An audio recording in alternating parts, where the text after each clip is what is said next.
Hi, I'm Jesse Hirsch, and welcome to another episode of Metaviews. Brought to you live from the Academy of the Impossible, where we've got another one of our kick-ass salons. Today on the subject of the power of language. Is this a demonstration? Is it a theoretical discussion? Is it an active exercise that will flow as the conversation flows? Who knows? This is meant to be a spontaneous conversation, as all Metaviews episodes are, but our salons, of course, are different, in that our salons are really meant to be as rowdy and rabulous as possible, as we try to get as many participants as possible. Presently, we have 9, including myself. There may be more joining us. But we have gathered today to discuss the power of language, something I think we all take for granted, yet we all employ, at least on a daily basis, if not a multiple daily basis, habitually and unconsciously. Jeanette started us off last time, and I think, Rob, I'm going to throw to you this time, only because you made the power move last salon of essentially successfully proposing that we would talk about today the power of language. So why don't you start us off? Maybe not so much with your logic, but what do you see as the power of language? Why is it something that attracts you? Yeah.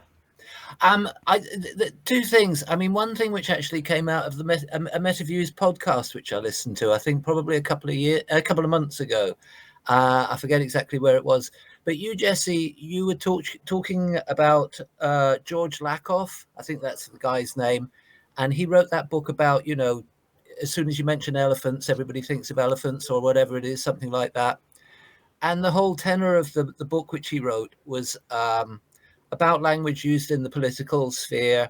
And he was talking in particular about how in North America, Republicans, with their financial clout and with their think tanks and so on, they are very analytical of language, and they are very good at steering debate in a particular direction. And I think one example which he uses in his book is when we talk about tax. So it's just, hit that word, tax. And this is a big turnoff for a lot of people. They think tax is a bad thing. It's portrayed as a bad thing. It's portrayed as something which people come along, they're taking money out of your pocket and all the rest of it and the other. Whereas we could look upon tax as being what you might call social investment or something like that instead. And you can put a more positive angle on it. So I think that that's one aspect of this power of language. Choosing what language you use and the way in which language has its own meaning and which is an arbitrary relationship. And to me, that's a little bit almost like the softer side of the notion of language and what's important about language to me personally. And I just throw in another side to this as well. And here I do one thing I like about these salons, and one thing I like about the Metaviews thing is the way people ambush people. They suddenly spring things on people which they're not expecting. And I don't know if any of you were expecting me to quote from the Signal chat that we've got out there. I don't know. I can't even remember who wrote this because I've put it as a note to myself, but I'm just going to share it. And the person, it might be on the screen in front of me, so I might be ambushing somebody and I don't even know I'm ambushing them. But they were talking about an American person called Alina Haber, and how Alina Haber has been put in a position of, and this is where it all gets a little bit muddy, power. And they say, Trump, they're talking about the reinstallment of Alina Haber, and they say Trump has no power to do so, that is to install her. He can say she's installed just as much as I just said it out loud. I guess you didn't hear me. Why are Americans, even the good guys, so bad at following or applying the law? And why are Americans so bad at resisting? When she shows up to do her, quote, job, unquote, just ignore her entirely or walk away. She has no power. She's a random person. I'll stop there because you won't know where it is that I'm coming from with all of this. But it's this question of what I'm going to call power and authority. The power to do something is something which we all have. And when that person in the Signal chat said that Trump doesn't have the power to do something, I disagree. Trump has the power to say she's installed. The question is whether Trump or somebody has the authority to say that something's installed. And it's the authority behind which you have this power of language. And I'll amplify on that a little bit if anybody wants to pick it up. But there's two threads that we might pick up on, Jesse, if we want to talk about those. And then there's other things that people around the screen will want to talk about as well. Well, and Sharita, I sort of threw you up on the screen there as a bit of a preview because I think there was a few points that Rob really indirectly treaded into areas that you've spoken about in our past salons. You know, the authority one is definitely clear, but I also thought about the tax one in terms of how we think about social enterprise and social economy, which is something that I think is often deliberately suppressed by the language we talk about tax. But nonetheless, Rob offered a number of great starting threads, I think, for the conversation to go from. So, you know, Sharita, if you don't mind, please help get us going here. Okay, so when you think about language, like when you think about tax, language often gives you hints about who you're talking about, who you're talking to, right? So if you're saying tax and you're, like you said, you're a Republican, it's like, oh, tax, no. But if you were saying tax that then comes back into a cooperative, if you're talking to people who are more socialist bent, then it's a good word. So both it's the word that you choose, but it's also the person hearing it who imbues that word with power. So power is a funny kind of thing. In some ways, it's totally different than authority. Authority is something you give to somebody. Somebody takes it for sure, but you give them that authority. So we're always playing with this communication thing. Who's hearing, who's talking, who's listening, who's, expounding on something. So it's a slippery thing. And that's where, to be rather blunt, I feel that we're still using the language of broadcasting. We're still using the language even of publishing when we're 3 decades, maybe 4 decades in to the digital world and the digital environments. And what I feel the context of what we're talking about here in terms of the power of language is how subjective it's become. How there really isn't, I shouldn't say isn't, there is rarely a shared vocabulary. And even when there is, we tend to use those words very differently. And I think part of that is context and where we're coming from. But part of that is very much digital culture and the way in which digital culture is inherently subjective because every screen is different. Every feed is different. Every, way in which we approach the internet is different. I had to look up yesterday what 6-7 meant. Because if you just say 6-7 on the internet, there's a bunch of people who will laugh and go crazy. And I wanted to figure out what that meant. And it means nothing. But I could title this episode the 6-7 episode. And it would actually get a lot of traffic because of the way in which language is evolving. Go ahead, Sharita. Please. Let me jump in to say that language also tells us who we can trust. Because if you use the same kind of language, even pauses, not necessarily words, even how sentences are constructed, somebody hearing you will make a decision whether to trust what you say or not. So that people who talk like you generally trust them on the first go, versus if I hear Trump, I leave the room. It's something that we do all the time. So I just wanted to throw that in terms of, one of my things that I will always think about is the issue of trust. Now, before I throw to you, Rob, Mike, you had your hand up. Please jump in. Yeah, when you talked about authority and power, that was like very thought-provoking for me. And where my brain went, sadly, is with the power and authority of violent acts. And I keep returning. I can't erase how powerfully authoritative the attempt to shoot and kill he did, the CEO of United Healthcare, and then the way the media deals with that, and then the way the fallout and the way the talk persists about it. Because that to me is the annex of like exactly what you described, which is authority and power, taking, giving. And I think that there's been copycats since, and it's alarming to me that it does work. If you really want power and authority, violent acts, in my society at least, seem to be one of the very few ways to immediately get the attention of legacy media and everything else. Well, and it's why I think martyrdom historically has always been a very powerful act for exactly the reasons you described. Rob, please go ahead. Yeah, it's very much this issue which we're talking about here, which is of interest to me in this question of power and authority. Now, I find it useful to make a distinction between power and authority, and not so much just based on a communication which I may be having with one person or a group of people, but to make a more objective distinction between these two concepts. So for me, authority is created by language. Okay, that's the nub of the matter. Power is not. And within our language and within most European languages, we have these pairs of words where we have one concept, if you like, which is created by language. I'll go down this a little bit further, perhaps in a moment.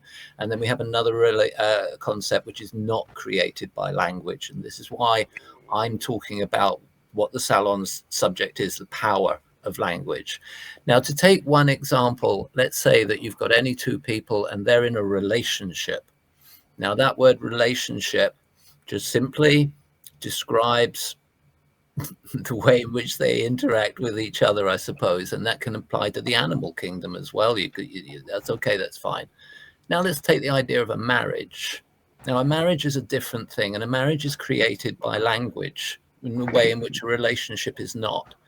So how does this happen in our society? Well, how it happens is that a particular person in a particular place says a particular thing. It's known as a speech act in linguistic circles.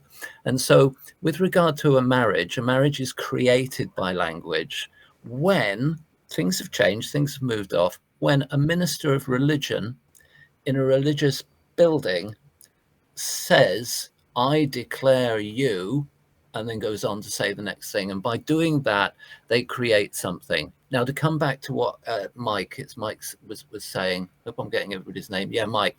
So this business of power and authority, we all have the power to do things, but we do not have the authority to do things. And I think that this is an important distinction between the two. I hope I'm not sort of laboring this too much and losing people, but I just find that thinking about words in this way is a useful thing to do. You can have power and you can have authority. You can have work and you can have employment. We all work, it doesn't matter if we're retired or whatever, but employment is a certain relationship which is created by language. We can have learning and we can have education. And education is an establishment. It's created by a different series of language events and so on and so forth. I just sort of stop there because I'm going on probably a little bit, but I suggested the subject, and that's really where I'm coming from with this. I actually just want to jump in. And first of all, to follow up on what you were saying there, Rob. Yeah, it's right there in the word, right? Authority from author, auctor, auctoritas, right? There's a direct line between the idea of creating in language and then having authority. But I think what's interesting about that is the distinction. You talked about speech acts, and of course, that's a very important aspect of linguistic usage. But I think the difference between speech and language in this case is really interesting. And as you were speaking, I kept thinking there's this fabulous Ted Chiang story. I can't remember the title, but about the two kinds of truth. Right, the truth the sort of truth that exists in a purely oral culture, and he is really riffing off of Walter Ong's orality and literacy in this story, and the kind of truth that exists in a culture with writing. And in the latter case, the written truth is presumed to be objective, fixed, verifiable, because it is outside of people. Whereas in the oral culture, truth is much more subjective, contextual, fluid. It changes. And to go back to your example about marriage, one of the first things that shocked me when I was studying family history was that in early modern Europe, the way you got married, unless you were an aristocrat and this was a major legal undertaking, was you and your intended, under the eyes of God, said, "I declare us married." And then you were married. That's all it took. You didn't have to go to a church. There didn't have to be, as long as you could attest that before the eyes of God you swore, right, there's your speech act, that you were married, that was sufficient. Yeah, that's a fascinating distinction you're making there, Jeanette. I really do find that very interesting, because it's very much, isn't it? It's this body of written stuff, yeah, which has built up these institutions. And so I suppose you're suggesting, I'm very interested in this. I'd be interested if you do remember where this is coming from, to mention some names and things like that. But it makes it far more nebulous. It makes it far more tentative. It perhaps makes it more temporary, or would that be the case? Well, this is where, again, I think we're stuck looking at past media rather than understanding present media, where, we think of oral media as something that's more fluid, where the story evolves every time it's told and people's experience of the same phenomena vary. And then we get to the period of the printed word, right? If we're talking about language, where from Gutenberg on until essentially the 60s, maybe even earlier, the 1930s, right? The printed word was God, was, the Bible was the most authoritative. Well, even before printing, right? Like even just written script, right? Yes. Like the university comes out of the guy with the book reading it out loud, that authoritative author, so the students could literally write down their own copy. That's what. Right. I skipped forward to the reproduction of that technology, partly because I was anticipating what the digital has done, where it took what radio and television started and it's completely put it on its ear. And I'm not convinced that we politically, linguistically, understand exactly how that is happening. And I'll offer, before I pass on the mic, the juxtaposition between fascism and authoritarianism, which we see as a very dominant mode of political organizing today, and a very rebellious anti-authoritarian online culture in which piracy thrives, in which language is constantly evolving, in which censorship in many respects is near impossible. And I think that there is an incredible contrast going on there that speaks to the power of language, because what started off as don't read the comments or never feed the trolls has now become something completely different, where if you look in the comments of any TikTok video, any YouTube video, any popular Instagram, it's subcultures, like huge, diverse subcultures that are happening just in the comments, right? So I'm again, if anything, saying I think our conception of language is outdated. And I think we are using old media frames to try to understand language, and we should be a little more humble and emergent about how language is playing out. Ted, you nodded a little, so I'm going to use this as an opportunity to throw to you. How do you feel about the power of language? Any thread that we've thrown open so far that you would like to tease or continue further? It's funny. I came in today preparing for the nature of language, which is a very different discussion than the power of. However, to understand the power of helps to understand the nature of. For instance, we are all transacting right now in assumptions. We assume we know what was. So like even computer code, you define your variables up front, right? And so I think we're all trafficking in assumption. And so that's the flaw right off the top. There can't be power, or you could look at power as leverage. And I kind of like that idea. There's reframing something, and suddenly all this content, right, is completely recontextualized. So to me, the power is in contextualization. And then the other way of power is in, I guess you'd say, scalability. So part of language enabled us to transact. That's good. Hey, Zog, give me the, knife. But the other power was to be able to enable many people to transact together and do the power of collectivism. So as an engine, I see language as, and by the way, we're limiting our conversation to human oral language, where if we really talked about language, it's far broader than that. So anyway, the long story short, I would say this. I actually looked up the nature of language, and there are three components. One is syntax, like, how we construct logical language, and it's done differently in different languages and different cultures. The second is semantics.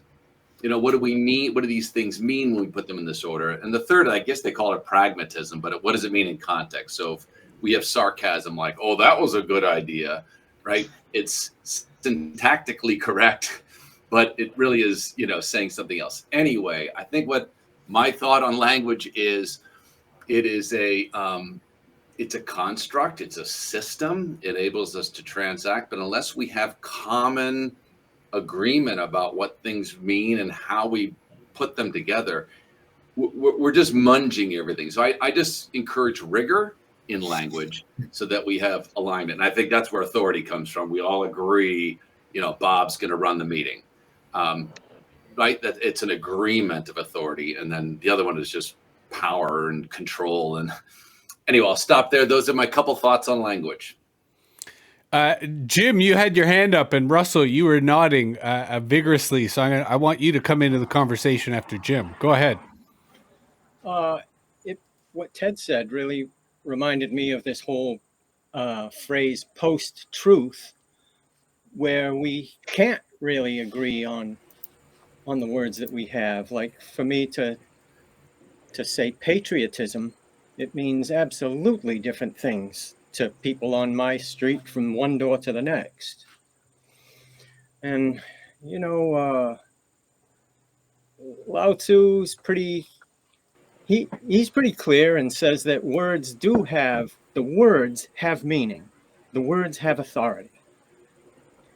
But it's so interesting to think that if Trump lacks the authority to do something, but he has the power, in the end, it won't matter if we impute that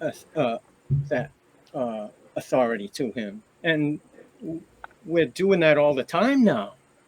We're imputing authority to people, and it's a tactic, I think, that they're using, that they're way overreaching for things, knowing that a few of them are going to hit. And I think that that post-truth is a pretty good word for describing this uncertainty that we now have. And I think the things that you're talking about, the history that got us here, it just makes sense. Yeah.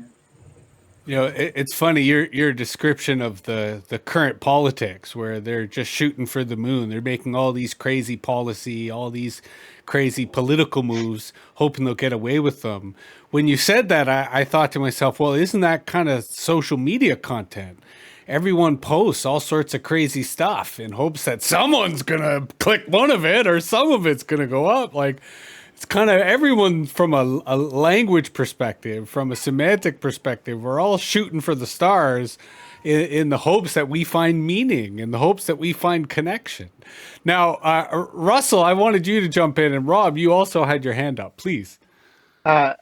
There's so many different pieces. It's hard for me to just come down to one. So there's something you said earlier about how subjective language has become.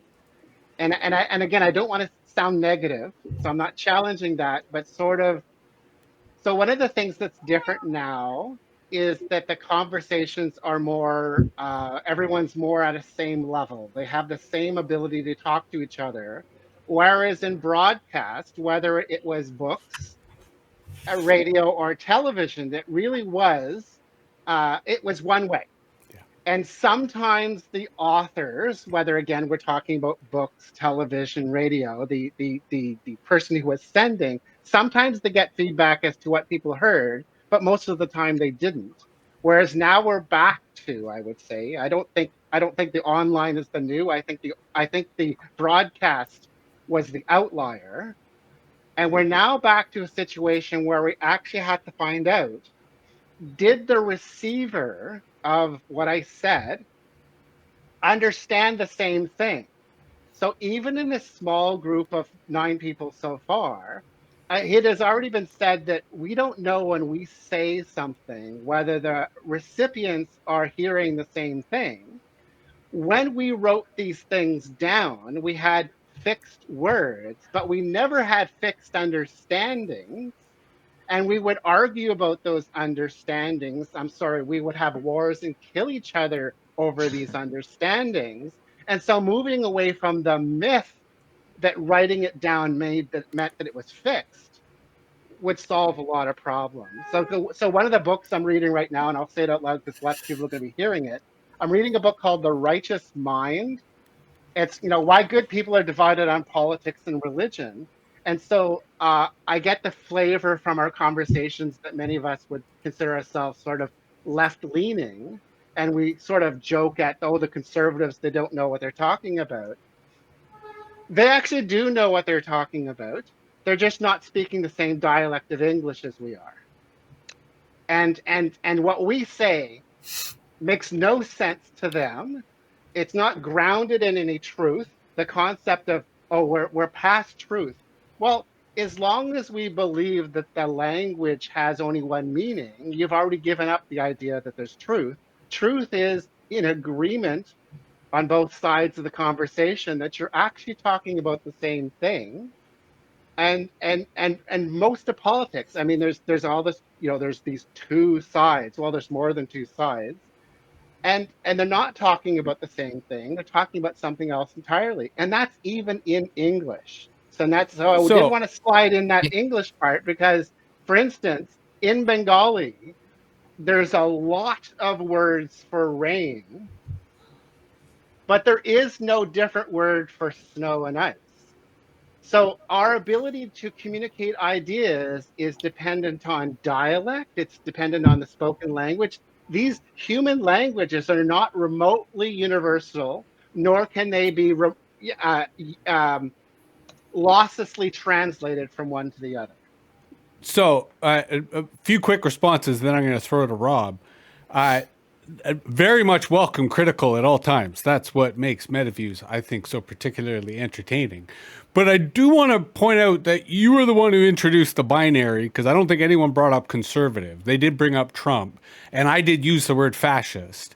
So you are correct to imbue that society uses a very binary logic for analyzing these things.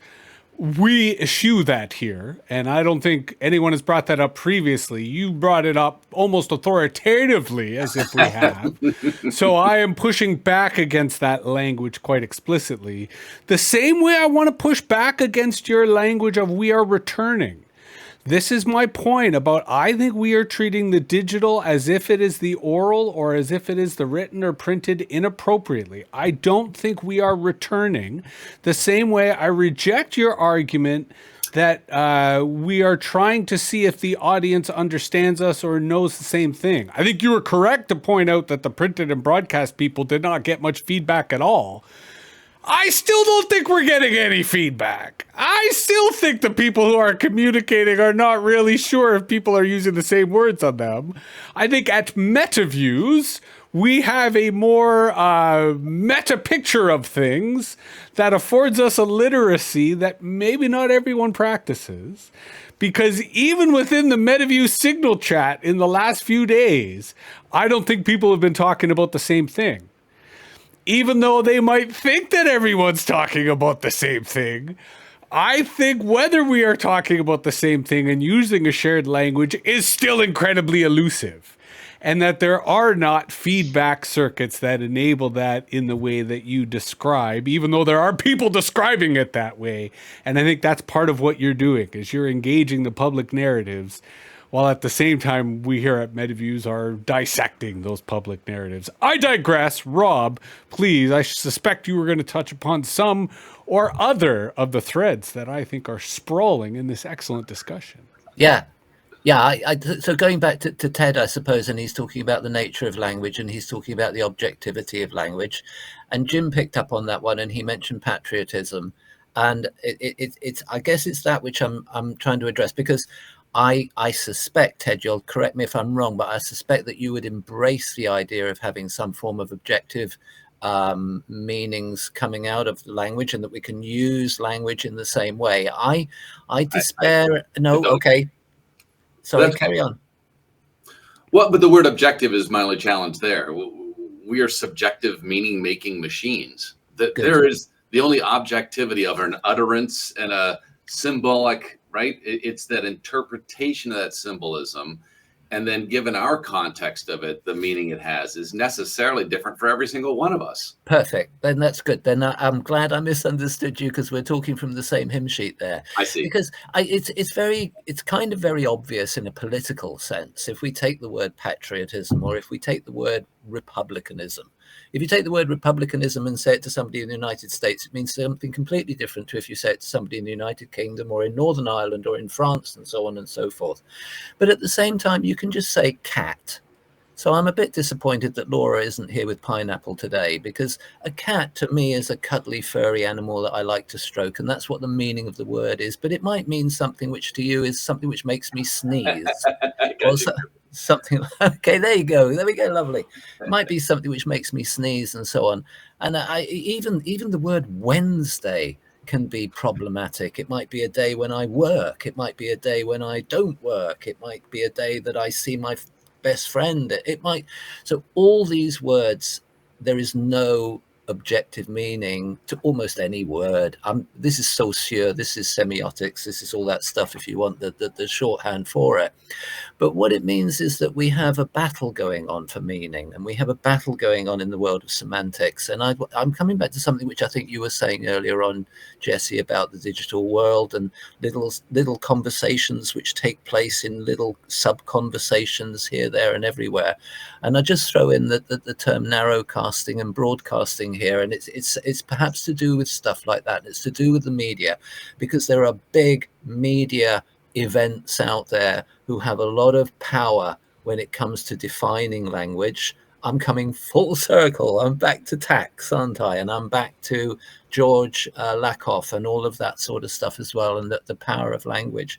So this disconnect which we have between the sign and the signifier and the signified within any particular sort of concept of word, the disjoint between the meaning and what produces that meaning, that's another aspect of the power of language. And the people who can control that connection, the more in the political world, those are people who have power around us, not necessarily authority. I'm sticking with that one, but they have the power. Although I think it's interesting that nature and power and authority are, again, words that are recurring quite appropriately in this conversation that I think get to what we're speaking at. Mike, you had your hand up. Please jump in. Yeah, I think something that we're not talking about, but we're skirting around, is just the concept of active listening. And so language, when spoken, for a real good communication to be achieved, there has to be active listening going on. And you sense it very quickly if you're doing it and the air quotes opponent is not, or the other person you're talking to.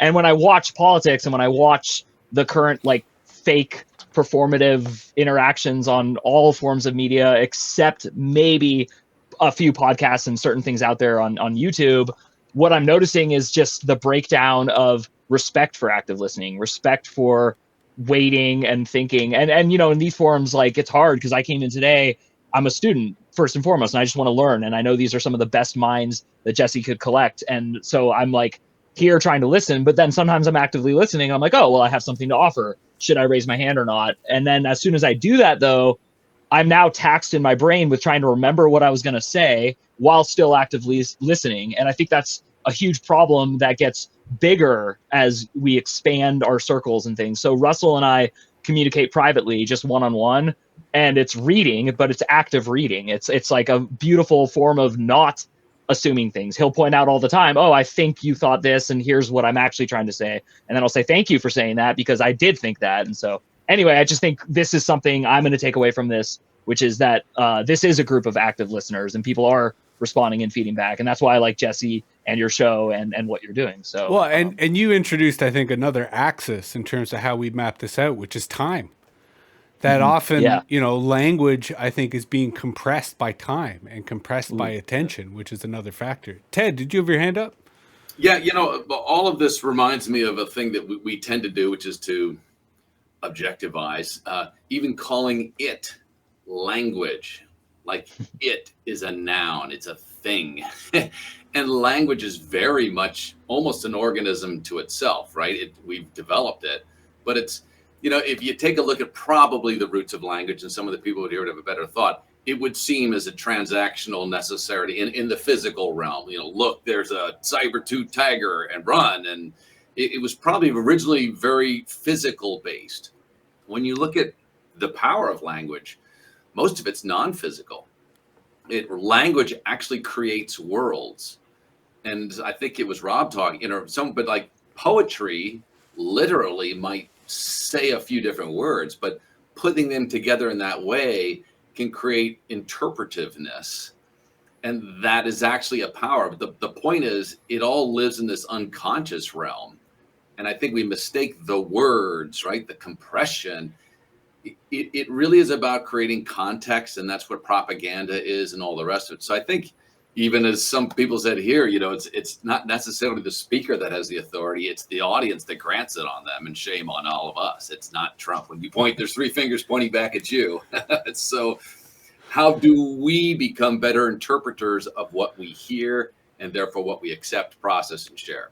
Although this is, I think, a perfect place to, and I'm not trying to steer the discussion, more preview where it might go, where the role of AI comes in the power of language. Because on the one hand, AI is making so much of the world of technology available to plain language, right? That is essentially the revolution in large language models, is they mean you don't have to use programming to access all this software. You can just use language. And the people who have high language skills are the ones who are really making the most of this.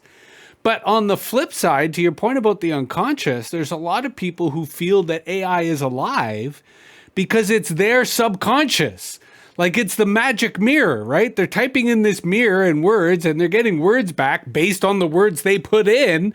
And that is creating in them this larger belief because it is tapping into the subconscious. Jeanette, you wanted to jump in here, please. Well, it's just, what Ted said and what you just followed up with the AI reminded me that the myth of the old media, of the written word or the printed word, was that it was fixed, unidirectional, monological, right? As opposed to what Mike was talking about, which was dialogue, right? Creation by multiple sources. But that, of course, as Ted pointed out, that was a myth, because the interpretation, the act of interpretation that any reader had to engage in was always there. It's interesting. If you look at really early printed books, the prefaces almost always include the author saying, oh, my book is going into the world like a baby, put out into a basket upon the rough seas. So that they knew that, the audience is going to receive it however they receive it. But what I think is so interesting is the conceit was always that media was going to offer this fixed, objective, and I think what you're talking about with the AI is this is the new generation of that myth, that, oh, this is this thing that's out there. It's some kind of a fixed entity. Whereas, as Ted pointed out, well, we're interpreting it. So of course it's a mirror, and we're just getting a version of ourselves back.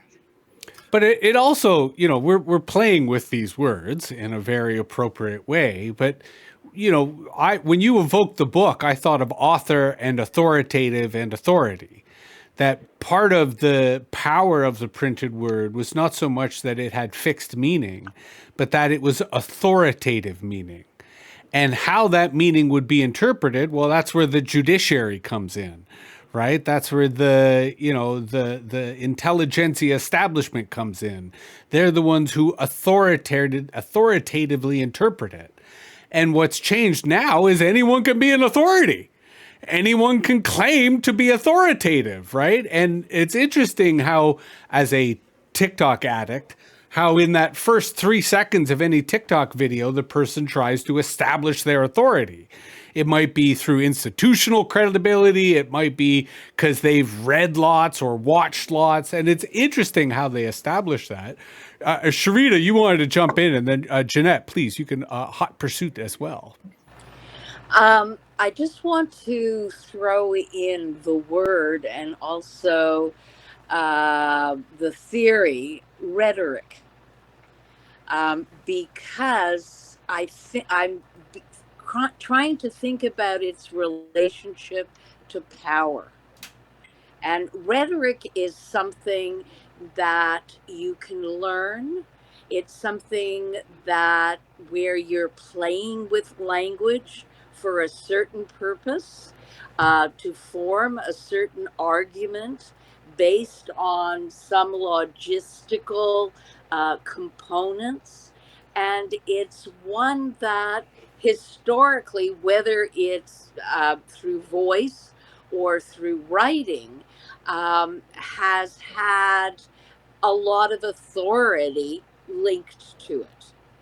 And it is definitely used to play with language. It's used for propaganda. It's used for power. Mm-hmm. So I just wanted to throw the word rhetoric in, because little bits and pieces of what we're saying allude to rhetoric, specifically when we talk about politics.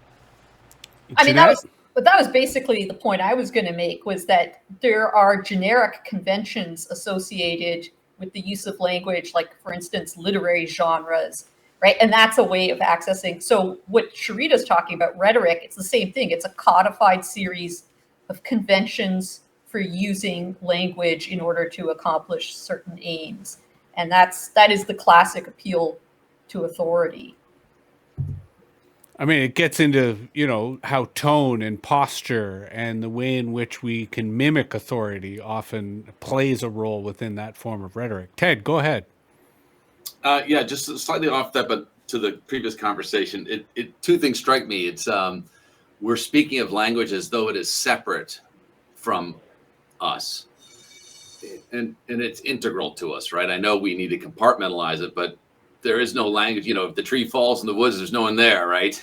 So if language doesn't have a listener, so it is part of this thing that has us be human and interact with humans. The other thing is that I think language isn't just a transactional tool, right? Give me the knife or whatever it is. It in itself has become an organism transacted by us. It is its own system. And this idea of it, even the word evolving, sounds almost linear, right? Progressively changing. The idea of emergence is a completely different idea. And I think that's also happening. And so, even the concepts of consciousness and being able to talk about quantum physics, we created the ability to comprehend that. I mean, we're all still struggling. What the hell does dual particle, anyway, all that quantum stuff. It is so difficult for us because we don't have a physical experience of it. So language is its own thing. We're interacting with it and learning about ourselves. It is emerging, evolving, and so are we with it. Well, and Laurie Anderson's fantastic song, "Language is a Virus," is something that comes in my head at least on a weekly basis. And I fully heartedly agree with the idea that language and our existence, our being, are intrinsically linked. Rob, I've got you up, but David, I've also kind of got you on the queue because you haven't jumped in yet, and I'd love to hear what you have to say. But Rob, please. Well, David, over to you if you want.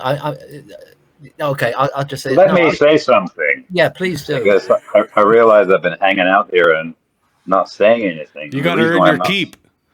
the reason why I'm not saying anything is because, despite how smart you all are, I am confused. And when I'm confused, I resort to a common set of personal strategies.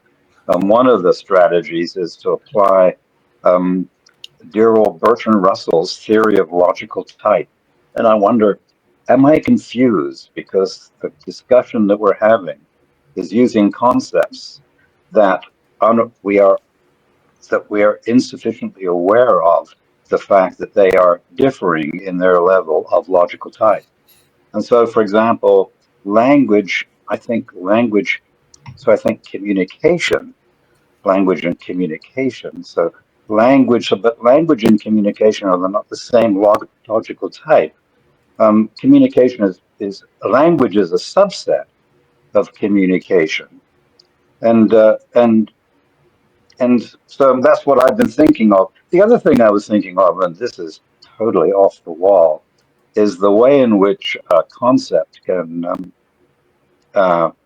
command attention. And so I have a friend, for example, who is compulsively tells jokes, and we try to get him to stop compulsively telling jokes. And I discovered a word that is the word for the pathology of compulsive joke telling. It's the word witzelsucht. And so when I introduced the notion of witzelsucht, and there is Jamie committing witzelsucht again, I'm committing a couple of different confusions of logical type myself. Anyway, that's just about all I have to say, and it's probably not very informative. It may have been an appropriate intervention on behalf of the listener who may have been just as confused as you are, and this has allowed them to reset. Please, Rob, go ahead. Yeah, no, David, thank you, because I think you're clarifying something important there, the difference between language and communication, and that is coming around the screen here. I think I'm talking about language rather than communication, but I think it's open for, around the screen to talk as we will. And yeah, I suppose the point I was going to pick up on, because I think this is beginning to come up a little bit, is the origins of language and where language comes from. And language is a very social thing. It has to be. We acquire our language from those other people who are around us. And I'm now talking about language. I don't think I'm talking about communication. I'm talking about human language. There's the philosopher Wittgenstein, who talks about the impossibility of having a private language. You can't have your own private language, Wittgenstein argues. You get language from those who are around you. And that goes back, and I think Ted was maybe just addressing this slightly, the origins of language and where it comes from. There was, I think, some sort of a feeling that people who were hunting needed to communicate, and they started to use language. But John Zerzan, he's a well-known anarchist, and he says no to that. He says, if you're hunting, the last thing you want to do is to start talking to each other and frightening your prey away. So you don't want to do that. And he comes up with the alternative, which I like. I don't think we'll ever get to the bottom of this, but he thinks that language came about with children playing with each other. And out of their games and out of their joy and out of their need to communicate and form rituals within the games that they were playing, that this is where human language possibly originated from. As I say, we'll never know. I don't think we'll ever know. But it's a fascinating thing to just sort of contemplate and think about a little bit. Jim?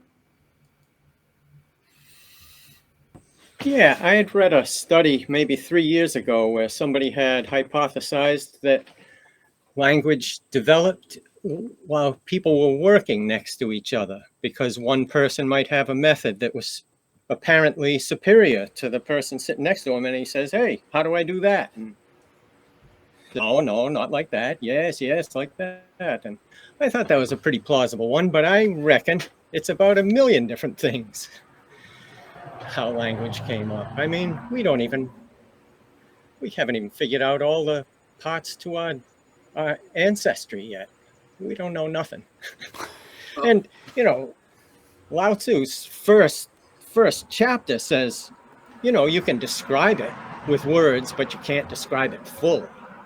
And I think that's where language, that's how I look at language. And even about not having your own language, I would think that we do have our own language even before we're born, as we're trying to interpret what's happening around us, warmth and vibrations and some sounds.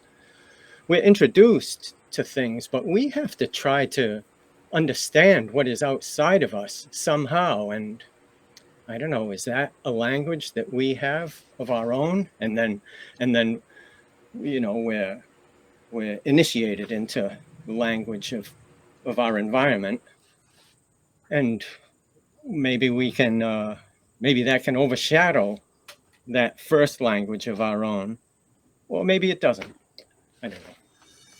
Go ahead, Ted, and Russell. I've got you up in the queue just because I suspect you've got something to say about this as well. So I appreciate what David was also saying about being confused. And I think it's something that we all do naturally as humans is we collapse. There's what happens and there's what we make it mean. And it gets to the point where that thing happens and that's what it means, right? And we forget that we have an interpretive component. But the other, and so language, and I'm looking at my notes, can be, mathematics is a language. It defines quantities, structures, and relationships. And those are all different, I don't even know what you call it, modalities.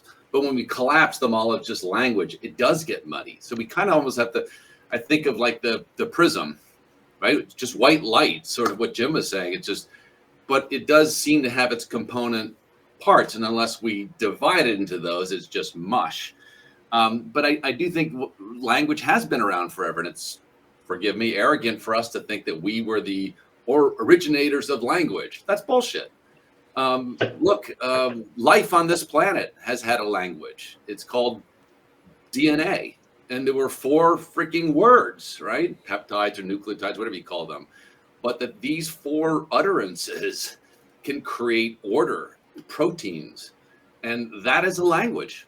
It's a very rigorous, localized, and functional language, but it's no different than the one that we have taken, from this sort of physical, reproductive world into this ontological, conceptual world. But there's a continuum. I think maybe we could even say language is the ever complexification, if that's the right word, of life on this planet. And it's just helping us along that path, which is kind of a long-term trend line. Right on. Russell, do you mind jumping in here? I can start talking, but I can also unmute myself. So when we started talking about the origin of language, I sometimes wonder if we jump from this very moment to so far back and don't necessarily come a little bit closer to the origin of a specific language. So right now we're speaking English. And I was mentioned earlier about, just because I say a certain word doesn't mean other people are understanding it the same way. When I was learning that I'm autistic, there was a lot of different TED Talks that actually talked about the autistic dialect, which is really, yes, it's English, but the words don't necessarily have the same meaning and there's a need to come back and forth. And I find whenever I'm getting into conversations with other people, and I'm linguistically challenged in that I only know English, but there's a lot of conversations that are harder to have in English than it would be in other languages. And I've had people sit there and say, well, we said that and we understood. And it's like, and we try to say the same thing in English, and it's harder because English came from a certain cultural context, worldview context, and there are certain ideas that are easier to speak than others, and I find that fascinating. I started in computer science. I actually believed, back in the 80s, oh, I wish everybody just spoke English and the Tower of Babel went down and everything would be fine. And I'm so far on the other side of that now, of believing that when we lose a language, we are losing information, as in the species loses a language, not an individual loses a language, because there are things that are conceptually more solid within one language and others, and the translations are very, there's a lot of loss in the translations. And yeah, so I hang around with a lot of people who speak Bengali, and even though I don't speak Bengali, I find gendered pronouns even more confusing now, the he, she, and all that stuff, because Bengali doesn't have gendered pronouns. Now, family relationships, the word uncle, there's many words for uncle, but there is no he, she in pronouns. So it's just interesting. David, and then Jeanette, I was going to throw to you. Oh, just quickly, I was thinking that in the origins of English, it's lucky that the Anglophones or the Angles became the dominant force in the origins in the English language. Otherwise, we'd be referred to as saxophones, and that may be an instance. That may be an instance of whistle-stop. I'm not sure. Well done, David. Well done. Jeanette? Just to follow up on David's hilarious joke there, English is actually an interesting case of a very hybridized language, right? Because English came out of successive invasions of that one little island, and so you get overlays of Latin, of French, all of these things contributed to, and English continues to evolve. But yes, I mean, fully half of my family is Spanish speaking, and they complain about how direct English is in comparison to Romance languages. So sure, with a language comes a worldview. And I think part of what we have been trying to unravel here is the paradox created by language having both a communicative aspect, which requires some degree of consensus, and a fully creative aspect where the act of speaking is an act of creation, right? To go to Jim's reference to Lao Tzu, when I say this thing, I am making it for myself. And the version I make when I say horse is totally different than Jim's horse. Yet, for us to communicate and understand when we say horse, there has to be some point of connection, right? And that paradox, I think, is sort of animating everything we've talked about today. But Ted, you wanted to jump in? I just love what you're saying, and I agree with you. It's even when we talked about earlier, where did language come from? Well, birds, I hear them, they were probably doing whatever they do way before humans, yes? And that was an attempt to call mates, or it might have been a functional language. I don't know if they were discussing Aristotle or not. But, to your point, language has other modalities. Dance is a language.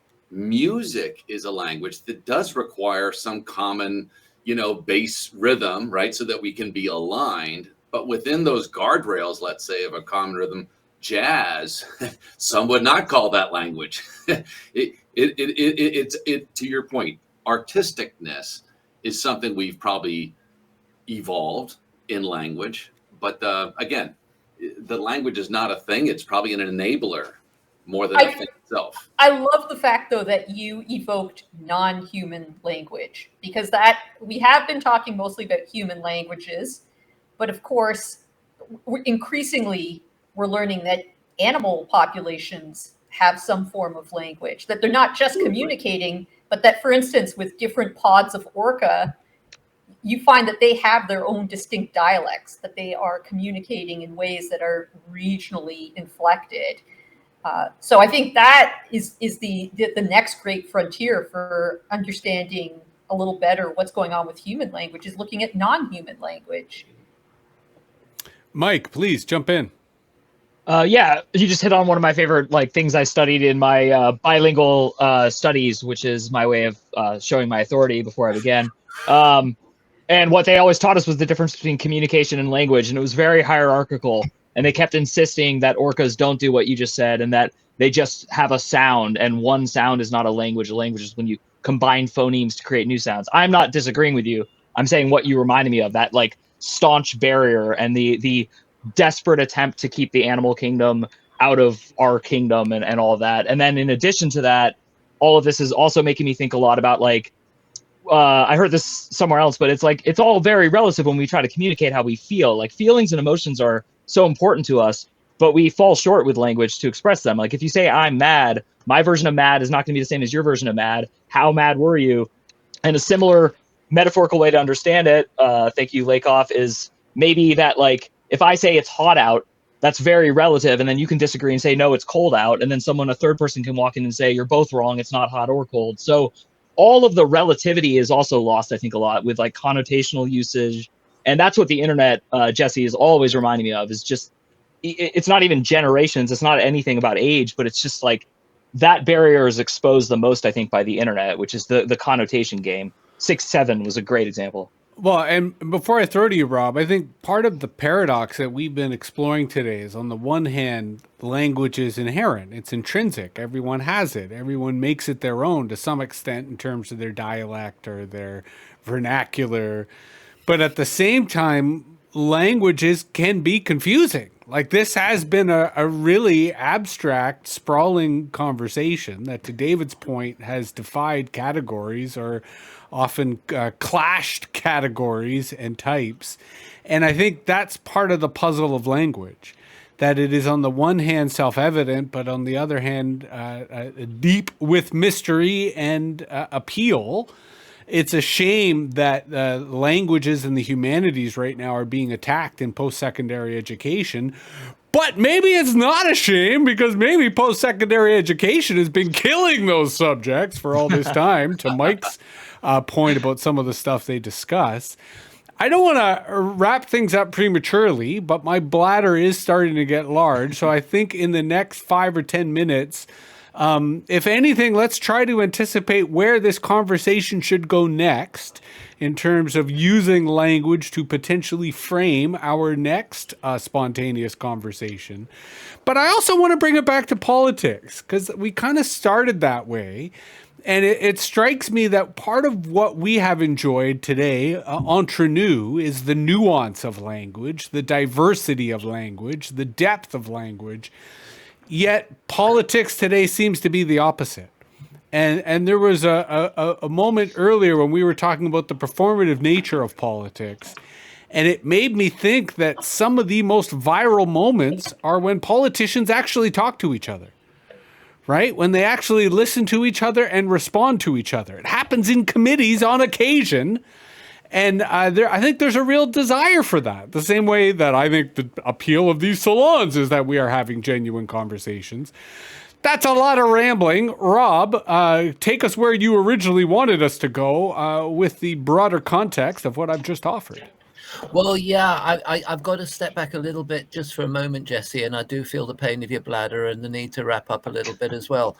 But it's really going back to what David, who suddenly disappeared from the screen, was saying, and he was talking about these different levels of logic and communication and language. And I'm maybe going to have to be a little bit of a party pooper here, because I'm not going along with a lot of what I'm hearing around the screen of orcas having language and things like that. I see them as communicating, yes, but I do see human language myself as something which is rather particular. I'm a little bit closer to sort of a Chomsky and a Pinker on something like that.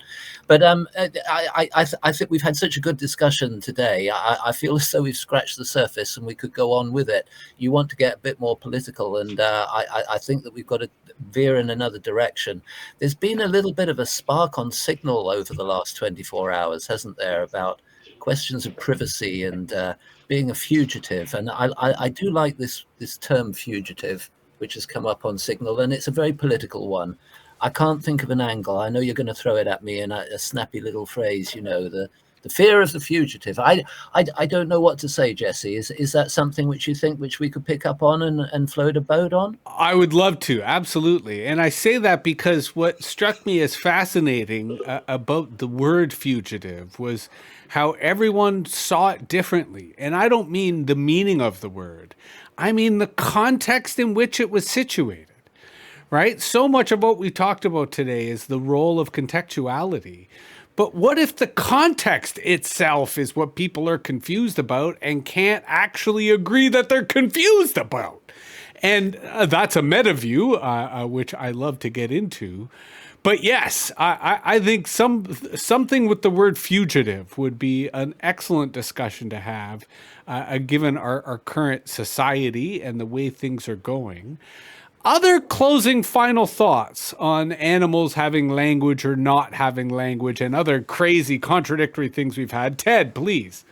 Well, I hear you about language being a functional communication versus, I bet actually orcas probably have a playful sound. So we could sort of at least introduce that. But I also think what's unique about humans, and again, maybe an arrogant human thinking this, is our ability to time project. And it's not clear. Now, actually, animals do hunt proactively. Like there is a time component. It just seems shorter than possibly the ones that we have. And therefore, that's, language has enabled us to talk about past and talk about future. And again, this has created consciousness. We can all say there is no past, but yeah, there is in language. It's very much, right? So there's this time element that I think is very unique to us. The other thing I think that maybe I could offer as a potential next conversation is that language is,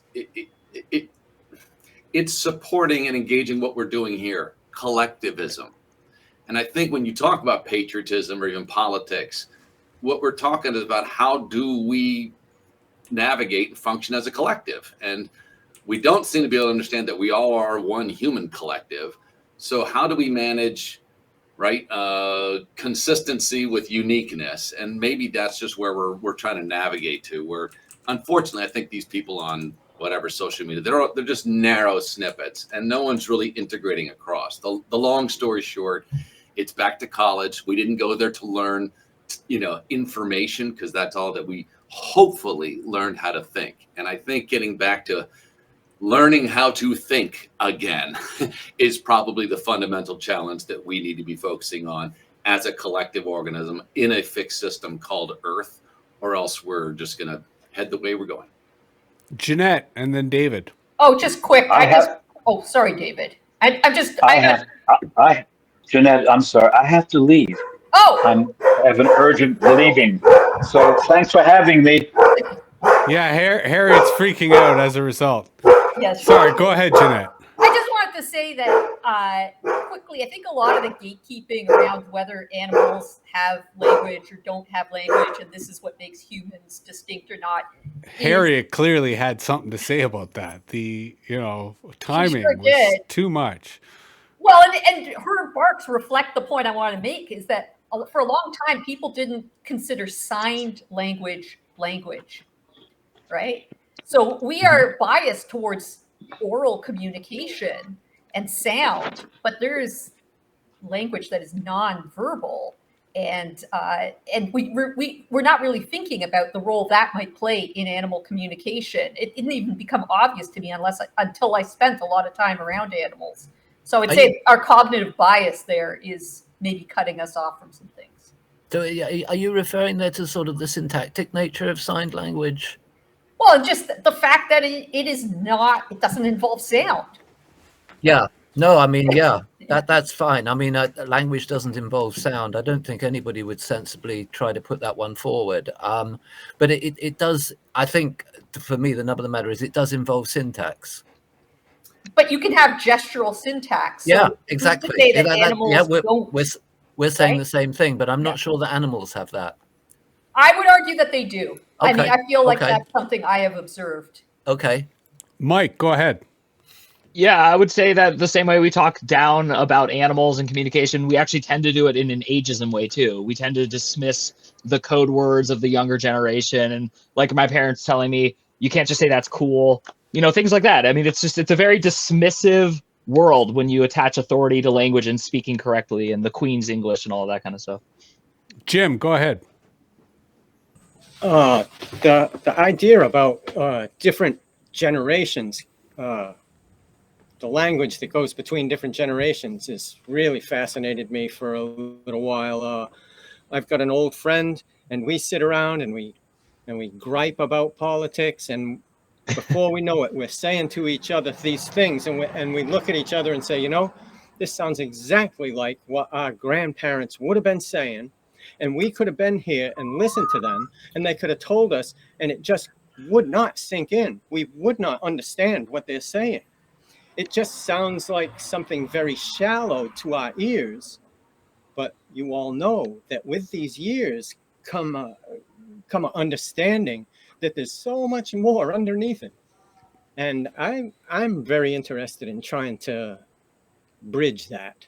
And the only thing I can think of that would work is just spending more time with young people, having them see what goes into what you said. You said something that's simple and that they can accept as simple, but then when they see how it's applied in whatever it is you're doing to share with that person, they can see that things are deeper. I had something like it happen yesterday. I'm not going to waste any of your time trying to scrape my memory for it, but it's just a thing. Talking to somebody about 45, and he's a smart fella, but he said something, and I could see that he didn't have some of the experience that would help him understand more depth to what he was saying. It's not a very good way to communicate it, but I hope I've done it. Well, it brings up for me as perhaps a way to tie it in, Rob, with the way in which you framed The Fugitive. Trust is a key part. We mentioned that earlier, and I think trust has a lot to do with how we speak to each other, because I speak to people I trust differently than people I don't trust. And I find, in particular with young people, in particular with intergenerational communication, trust allows people to speak more freely, in that young people by default are not going to speak openly, or conversely may speak entirely in code until they trust you. And then when they trust you, that's when they may be enabling a more honest or a more translatable form of language and communication. So, Rob, what if it's something around the trust of the fugitive rather than the fear of the fugitive? Oh, yes, I do like that. I mean, I was trying to toy with Ted's idea as well of the collective and this tension between the individual and the collective. And when you feel uncomfortable in the context that you find yourself in, which is my life. So yeah, say that again, Jesse. What was it? The fugitive, the trust of the fugitive? Yeah, like trusting the fugitive, or the fugitive and trust. I'm going to have to play with that, but I want to put the words trust and fugitive in the same sentence, partly because they're contradictory on the surface. One. Yes. Yeah, trust is a really good one. I do like that. Right on. I love trust. Any closing words, final thoughts, or are we ready to wrap? I have one thought. Please. And it's very, but I was looking up the nature of something, and I said, understanding its role or meaning in a larger system. And I just want to throw that out there, that we continue to talk about just humans and language, and because we do need to contain it, but we also need to define the system. And it turns out there are no boundaries. So language affects us, we affect our surroundings affect us, right? And so all these things are systemic. I just want to throw that out there about language. Well, and that reinforces, I think, Russell, you brought up the point, or it might have been Mike, that every time a language dies, an entire world dies with it. And I think the flip side to that is we are seeing the emergence of new languages and new worlds that are in many cases happening without our knowledge, without our awareness. This has been an excellent salon, an excellent exploration of language in a very applied manner, as we didn't trip over our words too often, but at the same time, I think had a certain level of metaview or self-consciousness when it comes to the words we use. So thank you all very much for joining us. Thank you everyone who listened or watched. We'll be back in September around trusting your fugitives, trust your fugitive self, something to that effect. And we are looking to be slightly more frequent starting in September, maybe twice a month instead of once a month. So yeah, look forward to all seeing you then. Thanks again, and we'll talk to you soon.